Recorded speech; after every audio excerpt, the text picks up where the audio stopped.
Yo, what's up everyone? TJ here. We got our first legit snowfall of the season here in Colorado. The resorts are officially open. And you know what that means. I'm gonna quickly run you through all the gear I'm running through the whole season this year. Let's get into it.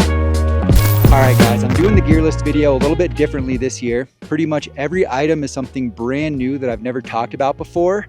And historically, I've done a lot of bargain hunting for myself, but this year I decided to just get the coolest stuff that I've always wanted to try, even if it was at a higher price point. So I'm stoked to share some feedback on some new things with you guys, but also be able to test some higher end gear before you pull the trigger on something like that. And the first thing I want to talk about is base layers. Now, for many years now, I've talked about the benefits of merino wool and switching over to everything that touches the skin to merino. And this year I decided to try the Mons Royal Cascade Merino base layer. It's a 200 gram weight base layer, so it should be nice and versatile for pretty much any day in the season. And if you're unfamiliar with merino wool, some of the main benefits, some of my favorite benefits, are that it retains its thermal properties even when it gets wet. So if you're like hiking and getting sweaty and the fabric starts to get saturated with moisture, it's still gonna keep you warm, unlike cotton. It's also a nice moisture wicking fabric to get that moisture away from the skin. And it's naturally antimicrobial, so it's not gonna get smelly if you do find yourself in a situation where you gotta wear that base layer for a few days in a row. It's obviously an organic fiber as well.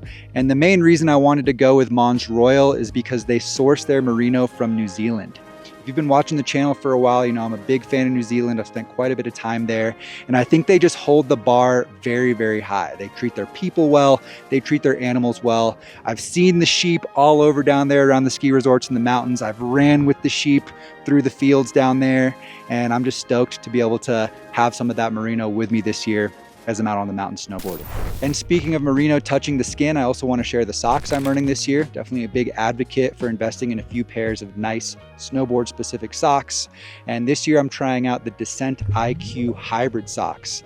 These are 41% merino, so 10 to 20% more merino wool in them than you might find in some less expensive merino socks. They are about 45 bucks. It's kind of tough to justify that for socks, so I will share some feedback and let you know if these were worth it. But the main thing, aside from the quality fabrics, is they offer some compression as well. I do enjoy a nice thin snowboard sock, so I think they're going to be a good fit this year, and I definitely will give you a follow-up and let you know if it was worth the extra money for these guys. Next, I want to share one of my all-time favorite pieces you could invest in, arguably the most versatile piece in your kit, something I recommend every snowboarder invests in, and that's my mid-layer. So I'm going to be running the Melt Kishi mid-layer. It runs a standard yet versatile 60 gram weight, something you can keep on you all the time, wear it as a layer under your jacket, under a hoodie, or even wear it out around town. It has a nice durable face fabric with a light stretch and a PFAS-free eco-friendly DWR, so it's going to hold up to the elements a little bit better as well. It's very packable. You can even pack it into its own pocket and use it as a travel pillow if you want. And it's something that I find myself using constantly through the winter. But the issue is most high quality mid-layers sell for around 250 to 300 bucks. Well, we decided to sell this for $135 with free worldwide shipping, and you can get a discount with the code linked down in the description. For my face mask this year, I'm going to continue to run the Airhole Waffle Grid Balaclava as my main mask. I prefer a balaclava just for easy full face protection. Airhole offers their masks in a ton of different fabrics, but I find that the Waffle Grid is the most versatile. And if you don't like the grommet style masks, the OG Airhole masks, they're introducing a laser cut style this year. So I'm looking forward to testing that out in their dry tech variety. But yeah, the main reason that I like Airhole is because I can keep it tucked up into my goggles anytime that I want, get full protection, whether that's from the sun or the cold, and have zero goggle fog. Alrighty, the next thing is what you're gonna see me wear the most on beautiful sunny days like we have out here today. You've already seen this a ton on the channel, but it's improved even more this year. We got the Board Archive 10K waterproof hoodie, what I'm wearing here right now. We got 4 colors this year. We got white, blue, sage, and of course you got to keep black in the rotation. Got a 10K waterproof membrane, PFAS-free, eco-friendly DWR.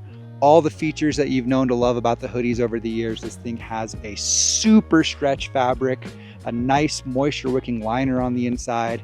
Of course, you're gonna find our large zippered mesh pit vents, zippers on the pockets, all YKK zippers throughout, the highest quality zippers we could source.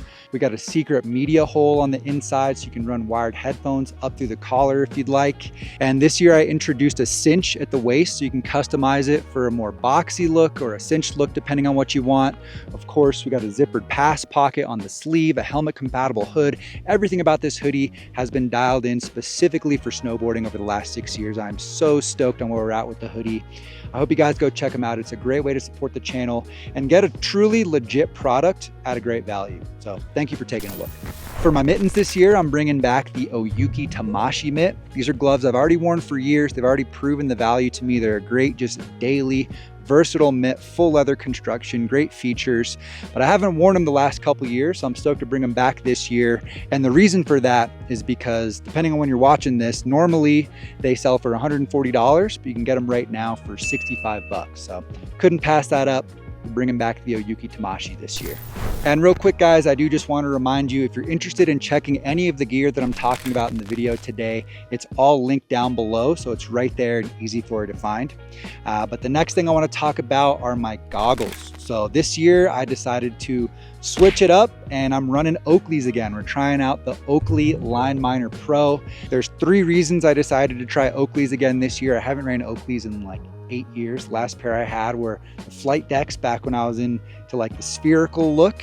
But the reason I decided to try these Oakleys this year is 1, because they finally got their stuff together and they're offering a free bonus lens with each pair of these goggles. I can't believe they went so many years without offering that.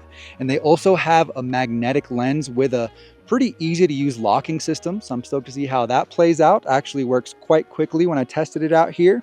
And it comes with this new single layer lens tech, which I'm stoked to check out. I've never seen anything like that before. It's supposed to give you better optical clarity and help reduce fogging. So we'll see how that goes. But you're also gonna get 20% larger field of view with the Line Miner Pro over the OG Line Miner. And of course, you're gonna get that Oakley injection molded lens quality that are insanely durable and definitely an Oakley signature. All right, let's get into outerwear. So I'm running the new pants from Melt this year, and these might quite literally be the best value pants on the market right now. But these pants are so sick. You're gonna get our standard 20K waterproofing, 15K breathability, PFAS-free, eco-friendly DWR on everything that we make, and they are packed with features.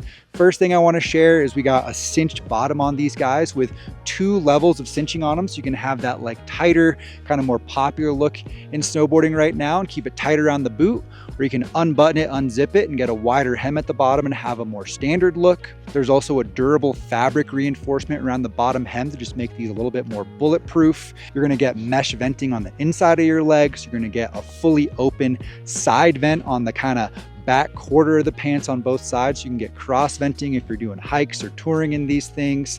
And you're gonna get a 4-way stretch fabric with a built-in belt. We sell these for $229, but with the code in the description, it's actually gonna bring the price down closer to about $205. So like I said, potentially the best value in snowboarding right now, but don't take my word for it. Go take a look and let me know what you think. And for my jacket, I'm gonna be running our flagship Osho jacket from Melt, the king of snow jackets in our new Jade colorway. Very similar to the color of the hoodie I have on right now. You're gonna find all of our standard features like that 20K membrane, PFAS-free DWR, very comfortable 4-way stretch fabric, zipper pass pocket on the sleeve, mesh pit vents, interior goggle pockets, cinch on the bottom, helmet compatible hood, 2 cinches on the hood. Basically, fully decked out with features, has everything you need to handle pretty much any situation through the winter. So super stoked on the new Melt gear this year. Please go check it out. Like I said, there's a discount code for you in the description to bring those prices down quite a bit and really bring that value up. I'm also running a new backpack this year. Decided to switch it up from the Jones and went with the DB 25 liter Snow Pro backpack.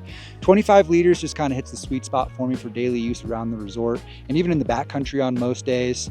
And what I liked about the Snow Pro is that it has all the standard features I'm looking for, like a nice, durable, weather-resistant material, 2 separate compartments with one in the front that has specialized pockets for your snow safety equipment. And it also has like a roll top design, so I can expand the upper to get my helmet inside, so it's not like banging into stuff like it was on the Jones.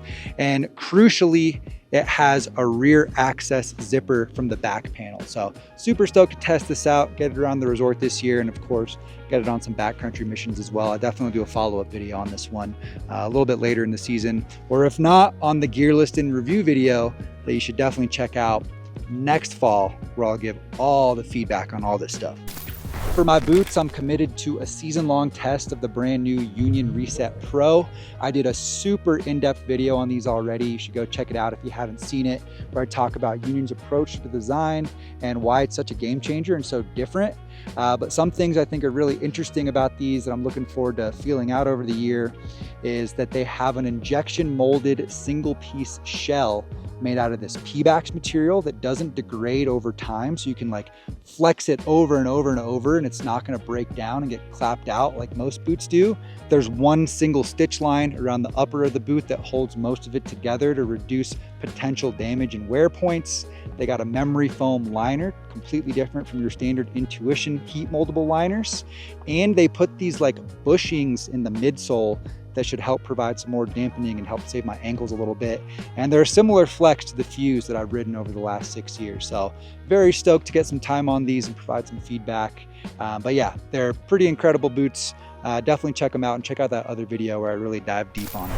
And while we're talking about Union and trying to protect my beat up ankles, let's get into hard goods. So for bindings this year, I'm going back to the Union Ultras.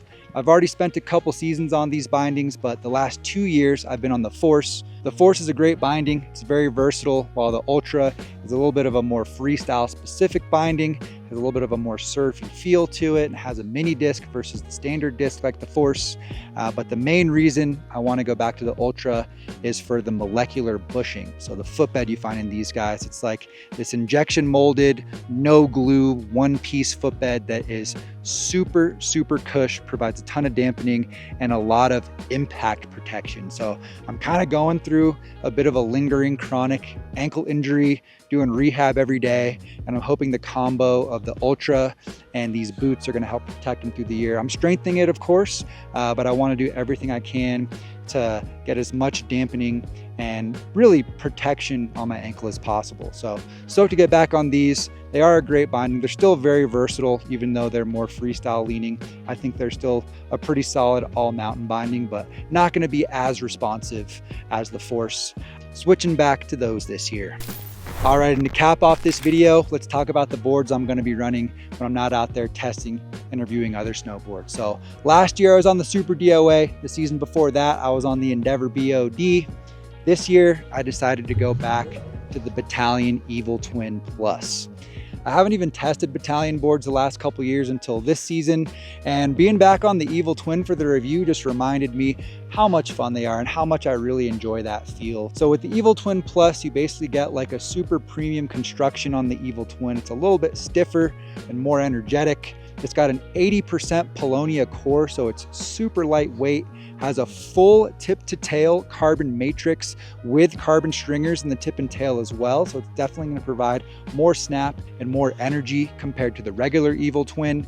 But the thing that really dominates the character with these boards is the classics from Battalion. So that's full tip to tail traditional camber combined with their triple base technology, which is like a 3D base shape that makes the board super catch free. It's a lot of fun to play around with for butters, has a great feel in the park in my opinion, and something that I just really enjoy. So I'm stoked to get back on the Evil Twin Plus this year and get that premium energetic version of the time-tested Evil Twin. So that's going to be my main daily this year, but for my directional board, I decided to go with the Capita Mega Mercury.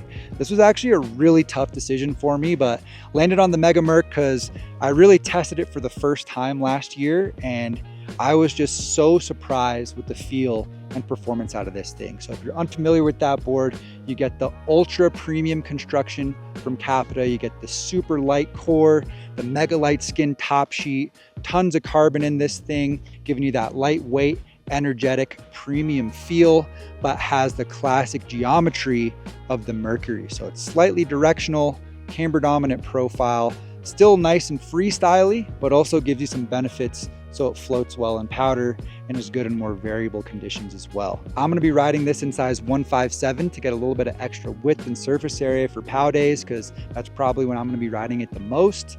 But I am gonna be splitting time on another directional board that I can't quite talk about yet, but I am very stoked to share with you guys so soon. I'm gonna have it linked down below as soon as possible. It'll probably be down there in about a week, so keep an eye on the description. But that's it. That's all the gear I'm running for the season. I'm very happy to be testing a bunch of new stuff out for you guys. Don't forget, everything is linked down below, so it's right there for you. You don't gotta go hunting around for it. It's also a great way to support the channel at zero additional cost to you. But yeah, that's it, guys. I appreciate you watching. Let me know what you think about the gear this year, and I'll see you out on the mountain.